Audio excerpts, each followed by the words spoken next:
ভারতের দিকে তাক করে রাখা আছে পাকিস্তানের পারমাণবিক মিসাইল।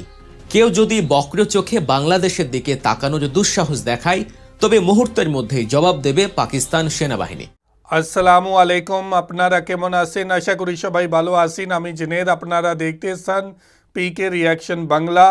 आज बात करने वाले हैं कि पाकिस्तान के सियासतदान बांग्लादेश और पाकिस्तान के रिश्तों को कैसे बेहतर बनाना चाहते हैं, कैसे बेहतर बनाएंगे और कौन सी तब्दीलियां लाना चाहते हैं पाकिस्तान और बांग्लादेश के रिश्तों में।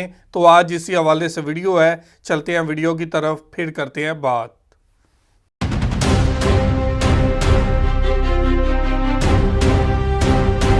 ভারতের দিকে তাক করে রাখা আছে পাকিস্তানের পারমাণবিক মিসাইল।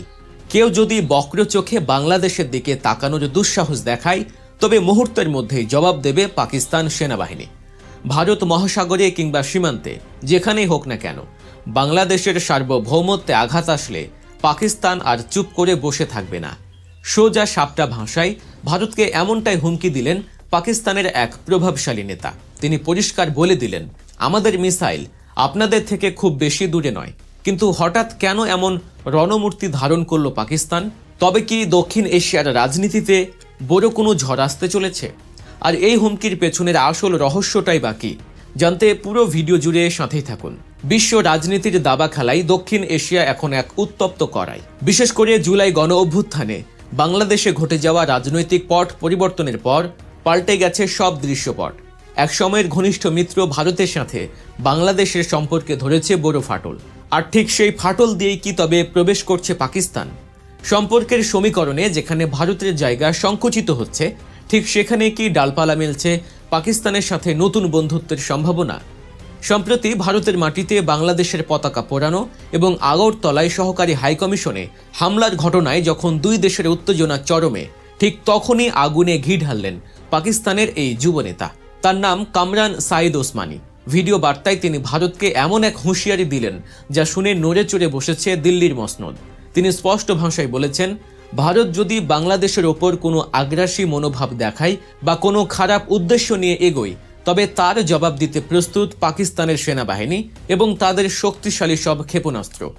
কামরান সাইদ ওসমানী তার বক্তব্যে কোনো রাগ ঢাক রাখেননি। তিনি অত্যন্ত আবেগী এবং কঠোর ভাষায় বলেছেন, আমি ব্রাহ্মণ সাম্রাজ্যবাদকে একটা ক্লিয়ার মেসেজ দিতে চাই। কেউ যদি ম্যালিন নিগাহ বা খারাপ নজরে বাংলাদেশের দিকে তাকায় তবে জেনে রাখুন, পাকিস্তানি জনগণ, পাকিস্তানি ফৌজ এবং আমাদের মিসাইল আপনাদের থেকে খুব বেশি দূরে নয়। তার এই বক্তব্য মুহূর্তের মধ্যেই ভাইরাল হয়ে যায় সোশ্যাল মিডিয়ায়। তিনি আরও মনে করিয়ে দেন অতীতের যুদ্ধের কথা। অপারেশন মার্কা ই হক বা বিগত যুদ্ধগুলোতে পাকিস্তানকে ভারত যেভাবে দেখেছে, প্রয়োজনে সেই ইতিহাস আবারও ফিরে আসবে বলে তিনি হুঙ্কার দেন।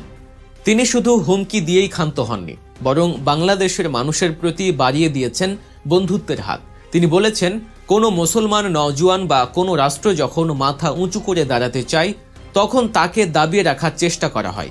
ভারতের আধিপত্যবাদী আচরণের কঠোর সমালোচনা করে তিনি বলেন, এখানকার মানুষ আর কারো গোলামি করতে চায় না। বাংলাদেশের জনগণ তাদের স্বাধীনতা এবং সার্বভৌমত্ব রক্ষা করতে জানে, আর সেই রক্ষা কবচ হিসেবে পাশে দাঁড়াতে চায় পাকিস্তান। ওসমানীর এই বক্তব্যের আরেকটি উল্লেখযোগ্য দিক হল সামরিক জোটের প্রস্তাব। তিনি খোলামেলাভাবেই প্রস্তাব দিয়েছেন যে বর্তমান পরিস্থিতিতে বাংলাদেশ ও পাকিস্তানের মধ্যে একটি আনুষ্ঠানিক সামরিক জোট গঠন করা উচিত। এমনকি তিনি এও বলেছেন যে বাংলাদেশে পাকিস্তানের এবং পাকিস্তানে বাংলাদেশের সামরিক ঘাঁটি স্থাপন করা যেতে পারে। শিক্ষা, বাণিজ্য, প্রযুক্তি এবং প্রতিরক্ষা খাতে দুই দেশের সম্পর্ককে নতুন উচ্চতায় নিয়ে যাওয়ার আহ্বান জানিয়েছেন তিনি। তার মতে, ভারত যদি বাংলাদেশের উপর অখণ্ড ভারতের মতাদর্শ চাপিয়ে দেওয়ার চেষ্টা করে তবে পাকিস্তান সেটা কোনোভাবেই মেনে নেবে না। সীমান্তে বিএসএফের আচরণ এবং ফেলানি হত্যার মতো ঘটনাগুলো নিয়েও তিনি তীব্র ক্ষোভ প্রকাশ করেন। তিনি অভিযোগ করেন, বাংলাদেশকে একটি হিন্দু রাষ্ট্রে বা ভারতের একটি করদ রাজ্যে পরিণত করার যে সূক্ষ্ম চেষ্টা চলছে তা রুখে দিতে হবে। ওসমানী তার বক্তব্যে বারবার উল্লেখ করেছেন যে পাকিস্তানের জনগণ এবং সেনাবাহিনী বাংলাদেশের ভাইদের পাশে আছে। যদি কোনো অর্থনৈতিক অবরোধ বা স্যাংশন দিয়ে বাংলাদেশকে চাপে ফেলার চেষ্টা করা হয় তবে পাকিস্তানের সচেতন জনতা তা প্রতিহত করবে। তিনি সৃষ্টিকর্তার কাছে প্রার্থনা করেন যেন দুই দেশের এই ভ্রাতৃত্ব অটুট থাকে এবং অতীতের তিক্ততা ভুলে নতুন করে সম্পর্কের সূচনা হয়। তার কণ্ঠে ছিল পাকিস্তান জিন্দাবাদ, বাংলাদেশ জিন্দাবাদ স্লোগান। এখন প্রশ্ন হলো, এই কামরান সাইদ ওসমানী আসলে কে? তার এই বক্তব্যের রাজনৈতিক ওজন কতটুকু? এখানেই ভারতীয় গণমাধ্যম এবং বাস্তবতার মধ্যে একটি বড় পার্থক্য দেখা যাচ্ছে। ভারতীয় মিডিয়াগুলোতে প্রচার করা হচ্ছে যে তিনি পাকিস্তানের বর্তমান প্রধানমন্ত্রী শেহবাজ শরীফের দলের একজন শীর্ষ নেতা। তারা এমনভাবে সংবাদটি পরিবেশন করছে যেন এটি পাকিস্তান সরকারেরই অঘোষিত কোনো যুদ্ধ ঘোষণা। কিন্তু বাস্তবতা বা ফ্যাক্ট চেক করলে দেখা যায় ভিন্ন চিত্র। কামরান সাইদ ওসমানী মূলত পাকিস্তান মুসলিম লীগ কিউ এর যুব সংগঠন ইউথ পাকিস্তানের সভাপতি। একই সাথে তিনি পাঞ্জাবের আওকাফ ও ধর্ম বিষয়ক মন্ত্রণালয়ের উপদেষ্টা এবং পাকিস্তান বাংলাদেশ ফ্রেন্ডশিপ নামের একটি সংগঠনের আহ্বায়ক। এখন বুঝতে হবে, PMLQ আর শেহবাজ শরীফের PMLN এক দল নয়। PMLQ পাকিস্তানে কিংস পার্টি হিসেবে পরিচিত, যা সাধারণত জোট রাজনীতির সুযোগ সন্ধানী দল হিসেবে কাজ করে। যদিও তারা রাজনৈতিকভাবে সক্রিয় এবং পাঞ্জাবে তাদের ভালোই প্রভাব রয়েছে, তবুও তারা কেন্দ্রীয় সরকারের মূল চালিকা শক্তি বা শেহবাজ শরীফের দলের নীতি নির্ধারক নয়। ভারতীয় গণমাধ্যমগুলো ইচ্ছাকৃতভাবেই দল দুটির নাম গুলিয়ে ফেলে একটি ধোঁয়াশা তৈরি করার চেষ্টা করছে। তাদের হেডলাইনগুলোতে লেখা হচ্ছে শেহবাজ শরীফের দলের নেতার হুমকি। এর পেছনের কারণটা খুব স্পষ্ট। তারা তাদের দেশের জনগণের মধ্যে একটি পাকিস্তান ভীতি এবং বাংলাদেশ বিরোধী মনোভাব উস্কে দিতে চাইছে। এটা দেখানোর চেষ্টা করছে যে বাংলাদেশ এখন পাকিস্তানের সাথে মিলে ভারতের বিরুদ্ধে বড় কোনো ষড়যন্ত্র করছে। এটি মূলত ভারতের অভ্যন্তরীণ রাজনীতিরই একটি কৌশল। তবে কামরান সাইদ ওসমানী সরকারের সর্বোচ্চ পর্যায়ের কেউ না হলেও তার এই বক্তব্যকে একেবারে হালকাভাবে নেয়ার সুযোগ নেই। কারণ পাকিস্তানে কাশ্মীর বা ভারত ইস্যুতে যে কোনো রাজনৈতিক দলের নেতাই যখন কথা বলেন, তখন সেটা সেখানকার সাধারণ মানুষের সেন্টিমেন্ট বা আবেগেরই বহিঃপ্রকাশ হয়। বিশেষ করে বর্তমান পাকিস্তানের তরুণ প্রজন্মের মধ্যে বাংলাদেশের সাম্প্রতিক বিপ্লব নিয়ে ব্যাপক আগ্রহ তৈরি হয়েছে। তারা মনে করছে বাংলাদেশ ভারতীয় আধিপত্যবাদের বিরুদ্ধে যে অবস্থান নিয়েছে তা প্রশংসনীয়। ওসমানীর বক্তব্যে সেই জনমতেরই প্রতিফলন ঘটেছে। তাছাড়া আন্তর্জাতিক সম্পর্কের ক্ষেত্রে বেসরকারি মুখ দিয়ে সরকারি কথা বলানোর রেওয়াজ নতুন নয়। অনেক সময় রাষ্ট্র সরাসরি যা বলতে পারে না তা ছোট শরিক দল বা অন্য সংগঠনের নেতাদের দিয়ে বলিয়ে নেয়, যাতে প্রতিপক্ষের প্রতিক্রিয়া বোঝা যায়। পাকিস্তান সরকার হয়তো সরাসরি এখনই বাংলাদেশের সাথে সামরিক জোটের কথা বলবে না, কিন্তু ওসমানীর এই প্রস্তাব দুই দেশের প্রতিরক্ষা সহযোগিতার ভবিষ্যতে নতুন কোনো দরজা খুলে দিতে পারে কিনা তা সময়ই বলে দেবে।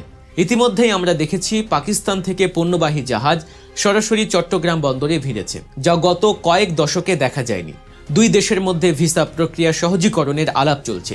পাকিস্তানের বিশ্ববিদ্যালয়গুলোতে বাংলাদেশি ছাত্রদের স্কলারশিপ দেওয়ার প্রস্তাব আসছে। এসব কিছু ইঙ্গিত দেয় যে 1971 সালের স্মৃতি পেছনে ফেলে দুই দেশই এখন নতুন ভূ রাজনৈতিক বাস্তবতায় একে অপরের প্রয়োজন অনুভব করছে। আর এই ঘনিষ্ঠতাই ভারতের মাথা ব্যথার মূল কারণ। ওসমানীর এই ভিডিও বার্তা এবং ভারতের প্রতিক্রিয়া সব মিলিয়ে পরিস্থিতি এখন বেশ জটিল। একদিকে ভারত চাইছে বাংলাদেশে তাদের হারানো প্রভাব ফিরে পেতে, অন্যদিকে পাকিস্তান চাইছে এই সুযোগে বাংলাদেশের সাথে সম্পর্ক ঝালাই করে নিতে। আর মাঝখানে বাংলাদেশ দাঁড়িয়ে আছে তার নিজস্ব স্বকীয়তা এবং সার্বভৌমত্ব রক্ষার লড়াই। কামরান সাইদ ওসমানীর এই মিসাইল তত্ত্ব হয়তো এখনই বাস্তবে রূপ নিচ্ছে না, কিন্তু এটি বুঝিয়ে দিয়েছে যে ভারত যদি আগ্রাসী নীতি অব্যাহত রাখে, তবে এই অঞ্চলে নতুন সব সমীকরণ তৈরি হতে খুব বেশি সময় লাগবে না।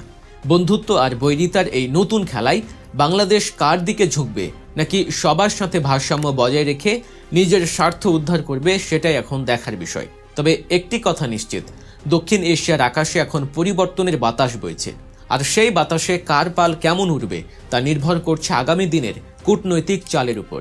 আপনার কি মনে হয়, বাংলাদেশের কি পাকিস্তানের সাথে সামরিক জোটে যাওয়া উচিত, নাকি ভারতের সাথে সম্পর্ক ঠিক করা উচিত, নাকি কারো দিকে না ঝুঁকে নিরপেক্ষ থাকাটাই বুদ্ধিমানের কাজ হবে? আপনার মতামত অবশ্যই কমেন্ট করে জানান। আর এমন সব এক্সক্লুসিভ বিশ্লেষণ এবং আন্তর্জাতিক রাজনীতির খবর পেতে এখনই সাবস্ক্রাইব করুন গল্প নিউজ। দেখা হবে পরের ভিডিওতে, সে পর্যন্ত ভালো থাকুন, সুস্থ। तो जी भाई, ये थी वीडियो और आपने देखा कि कामरान सईद उस्मानी ने बांग्लादेश और पाकिस्तान के रिश्तों को बेहतर बनाने के लिए बहुत ज़्यादा जदोजहद की है। अगर आज पाकिस्तान और बांग्लादेश करीब हैं तो इसमें सबसे बड़ा रोल कामरान सईद उस्मानी का भी है, क्योंकि कामरान सईद उस्मानी ने आज से 3-4 साल पहले जो जद्दोजहद शुरू की थी, आज वो कामयाब हो चुकी है। पाकिस्तान और बांग्लादेश के रिश्तों को बेहतर बनाने में कामरान सईद उस्मानी का काफ़ी ज़्यादा हाथ है। कामरान सईद उस्मानी ने हमेशा बांग्लादेश को लेकर पॉजिटिव सोच रखी है और नौजवानों की सोच को बदला है। ये पाकिस्तान के अंदर यूथ के लीडर है और पाकिस्तान की यूथ को सही राह दिखाने वाले कामरान सईद उस्मानी है। पाकिस्तानियों के दिलों में बांग्लादेश को लेकर मोहब्बत पैदा करना, बांग्लादेश के लिए यहाँ पर जद्दोजहद करना, बांग्लादेश और पाकिस्तान के रिश्तों को बेहतर बनाने में बड़ा किरदार कामरान सईद उस्मानी का रहा है। और आप आज भी देख सकते हैं कि कामरान सईद उस्मानी की सोच बांग्लादेश और पाकिस्तान के रिश्तों को बेहतर बनाने की तरफ है। तो ये थी आज की वीडियो। आप इस वीडियो के बारे में क्या कहना चाहते हैं ज़रूर कमेंट करके हमें बताइएगा। बहुत शुक्रिया।